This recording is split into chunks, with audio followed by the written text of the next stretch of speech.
I have one job on Thanksgiving, and that is to make the family staple of strawberry pretzel jello. So let's get started.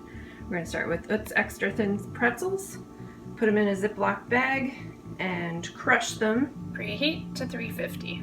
I like a robust crust, so we're gonna do 3 cups of crushed pretzels, a couple of tablespoons of sugar, and a stick and a half of melted butter, and just mix it all together. Oh yeah, that's the stuff. Always use real butter, don't use margarine. You'll thank me later.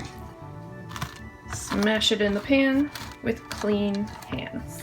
Bake for about 13 minutes or so. You don't want them to burn, but you want them to be nice and toasty. Pull your block of cream cheese out of the fridge and let it get soft.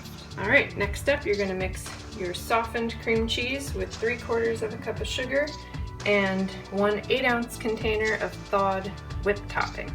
Now that this is mixed, we're going to spread it on our completely cooled pretzel crust.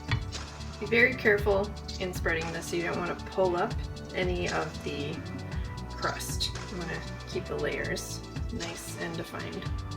Listen up. Most important step of this whole dessert is the seal all the way around the perimeter of this 9 by 13 inch pan. You do not want any gaps or bubbles. You want this perfectly sealed because you do not want to give the jello anywhere to run. If it runs down to the pretzels, it's soggy bottom city and it'll be gross. So keep the layers defined. Jello time. Pour 1 6-ounce package of strawberry jello mix into a cup of boiling water.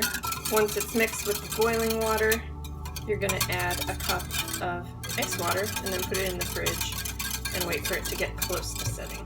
Next, slice up some frozen strawberries and place them on the cream cheese layer. Alright, pour on the jello layer and get this thing in the fridge and let it do its magic.